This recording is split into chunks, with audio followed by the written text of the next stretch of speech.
afternoon, I wish to share with you our work in embedding ESD, Education for Sustainable Development, in language textbooks. Specifically, I want us to look at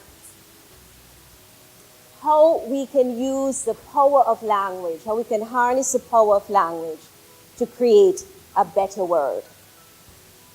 First of all, let me introduce to you the other members of the team. Shintan Modi, Ivy Sek, and S.J. Miller. We have all been involved in working in ESD, in our teaching and in our research. Specifically, I was drawn to peace education because of the unfortunate high level of violence in my own society. So the idea was to find ways and means and strategies that I could give my students, or my students and I could develop in order to deal with the violence and work towards creating a peaceful society. At the heart of our work for this guidebook, we recognize the power of language. And I want you to consider with me, when you have been in a meeting, when it's been cantankerous, filled with tension, conflict, anger, I want you to think about the use of words, of language that produce that kind of environment. And then think about its contrast. Have you been in a meeting where it's been, harmonious, where there's been unity and beauty? What about the words that were used to help to create that sense of harmony? The point I want to make, and the point we recognize, is that language is powerful, and we can use language to help to contribute to a sustainable world. So, today, what I'm going to be talking about, I'm going to be sharing with you 3 principles taken from the guidebook, in which we look at how it is we can actually embed education for sustainable development. And it doesn't matter whether you are thinking about English as a second language, or you're thinking about teaching English to native speakers. So, the 3 principles. Oh, before we go to the 3 principles, let me talk a little bit about the conventional language textbook. Those of you who teach English or you have been taught, you may recall that the textbook usually identifies a topic, and in that topic, the writers usually start off with some definition. Then you're given a model, an example, and then an activity where you have to do some sentence work. And sometimes, and often actually, these sentences are not connected. They are just randomly drawn from any subject. Now, when we talk about embedding education for sustainable development in language textbooks, we do something different. We think about context, we think about content, and we think about connect.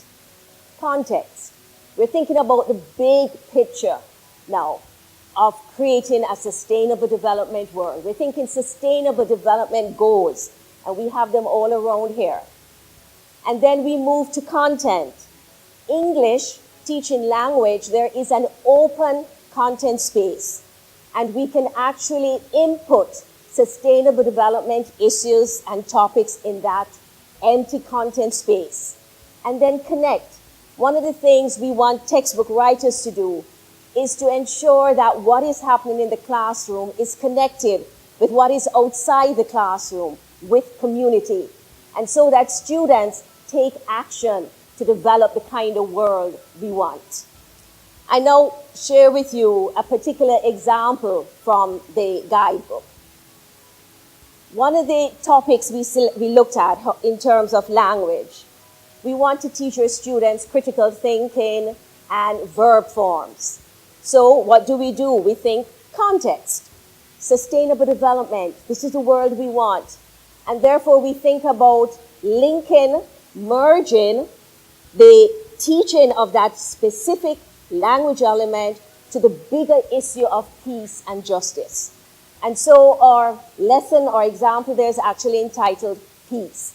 And that's the context. And then we move to inputting content drawn from sustainable development issues. And therefore we look at material dealing with peace and war. And in the example, we actually used two popular songs. We had a video as well with two professors debating whether war can ever be justified. And so the exercise that follows, we use probing questions to get our students to develop their critical thinking skills. And what we do as well, we include reflective questions that will help them to reflect and think about their values and their attitudes and their feelings towards peace and towards war. And then we move to connect. We want them now to take what they're learning in this textbook and in the classroom to community. And we share a particular language tool. I don't know how many of you may have used restorative circles or heard about the use of restorative circles in your community. Has anybody here? No? Okay.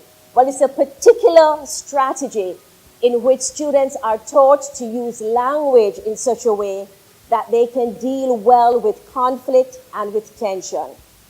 And so in this lesson, they're given that particular tool, and they can use it not only in their classroom when there is real conflict, but they can also use it in their community to address some of the conflicts that they have. So what we find with ESD embedded in language textbooks, we give our students the skills, the communication skills that they need in order to contribute to the kind of sustainable world we want, to the better world. Thank you.